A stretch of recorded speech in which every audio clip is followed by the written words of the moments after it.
Hey everybody, John Hunt here with another episode of Hunt for the Smart Home.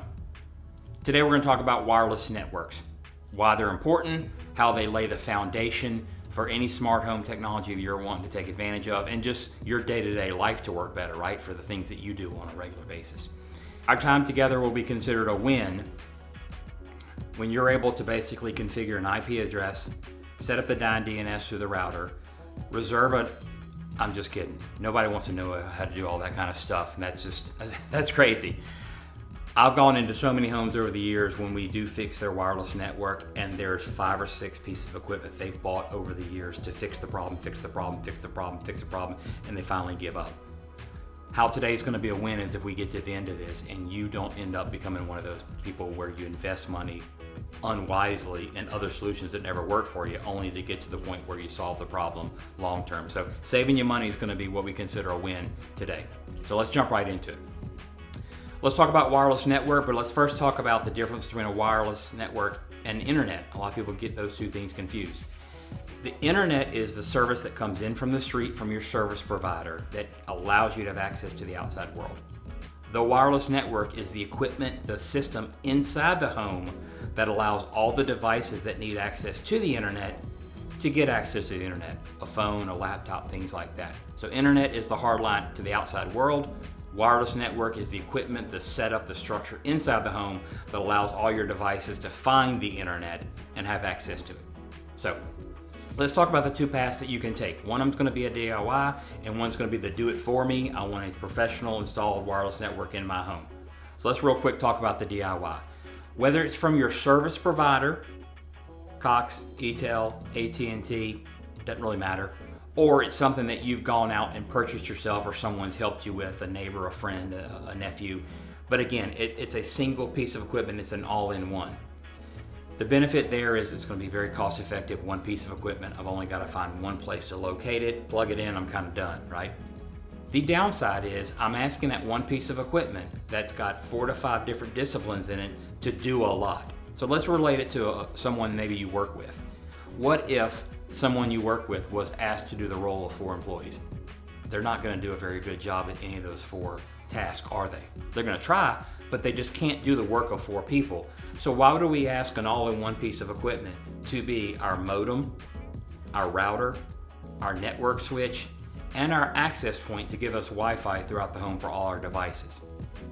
It's kind of set it for failure out of the gate because, again, we've asked it to do so much in one footprint with all those different disciplines. And every year we just add more wireless devices in our home and we consume more content. So we constantly put a bigger and bigger load and more requirements and more tasks on it. So it's never going to improve because we never have the ability to improve it. And yet we only dump more stuff on top of it with streaming video and Pandora and music and you name it. So the other thing that's going to be a problem to an all-in-one that a lot of people might be experiencing that are watching this video would be I'm constantly rebooting it because it's got to be unplugged and plugged back in because my network gets locked up or the wheel spins when I'm trying to watch Netflix. Also, I can't do anything with it, right? I can't get into the settings and change anything. I've just been dealt the hand I'm with. So whatever the capacity and the capabilities and the settings and the solutions it provides, they're in that box that I can't manipulate and I can't change. So one thing with that all-in-one is it's centrally located in one place, and so it's trying to broadcast Wi-Fi throughout the entire house.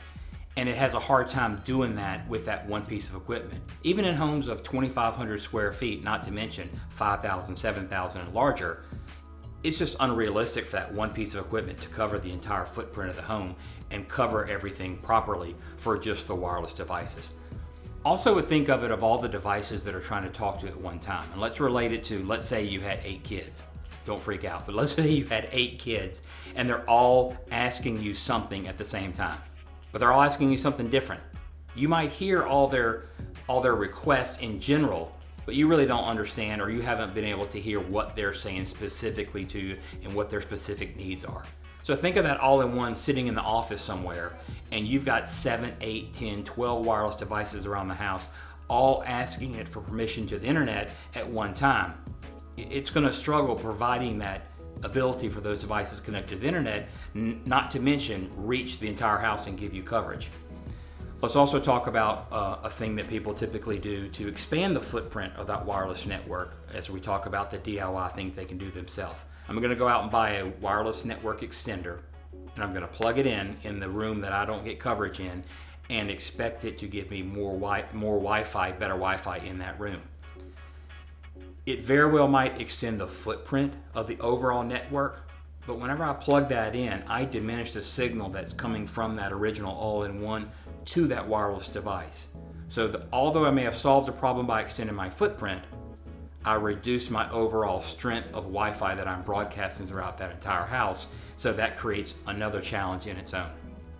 So if you're having problems with Wi-Fi and coverage in areas and you've done some of these things or you're wondering what's going on, it very well may be that you're asking an all-in-one device to do the work of 4 things very, very well and keep up with everything, and it's just not a realistic solution.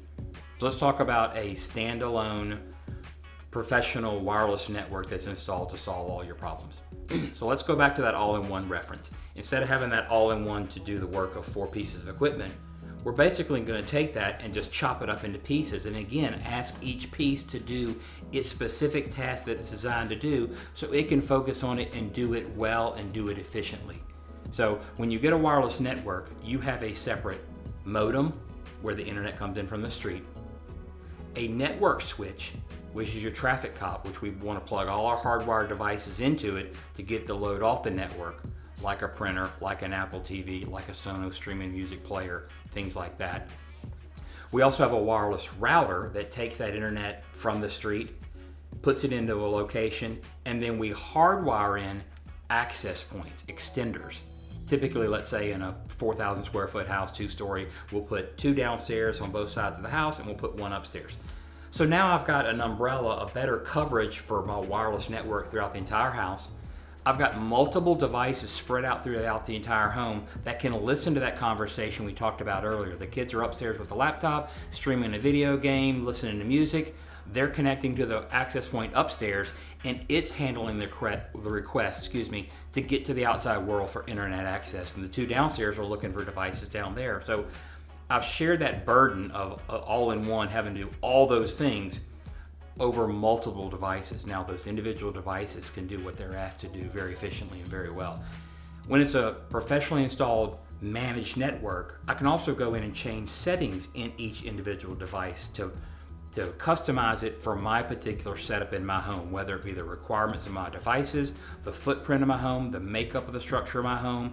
I need to expand a footprint of an access point or dial one back so they're not stepping on top of each other because one room's on top of the other. I've just got a lot more flexibility to go in and really tweak and set the settings in that particular system for my environment, for my needs, for my devices that are looking for that. The other thing that's nice with that is now I have the ability to do firmware and software updates. Kind of like we update our phone, wireless network devices constantly need to be having network and software updates so that they're current with all the requirements that all these devices that we have in our hand of how they're wanting to talk to it and communicate to it and get access to the outside world. So with a standalone, true professionally managed network, I'm able to update it frequently as need be to keep up with trends and technology. The other thing as far as that goes, I also have the ability to remotely access it. So when a company installs a professionally designed network, they have remote access to it. So they can power cycle, they can turn things on, turn things off, and reboot them for your convenience. Again, push those firmware and software updates to them remotely. So they're not having to come into your home and take time out of your day to update things, but also when there's a problem happens, they're able to respond quickly and efficiently because now they have professional devices that not only do their job properly and efficiently, but allow that company to log into them remotely, let's say on a Saturday at 4 o'clock, and fix your problem, reboot your system without having to roll a truck so you can kind of get back to life and doing what you were doing before the problem arose. You've also laid a much stronger foundation. When we talk about wireless networks and we talk about smart home devices, don't miss this point. The wireless network is the foundation of the home, not the control system, which is extremely important. But if you as the consumer don't figure out the wireless network problem and solve it properly, and lay a foundation that you eventually can put other things on top of it. Cameras you want to see remotely from when you're not home, or Alexa Dots, or Pandora this, or laptops or phones, or whatever the case may be. As we only consume more product and bring more wireless products into our home, we're going to require a stronger and more stable network to grow with us.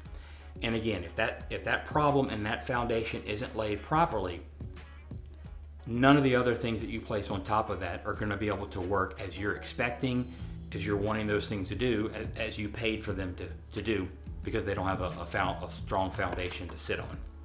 Okay, so we covered a lot in a short period of time.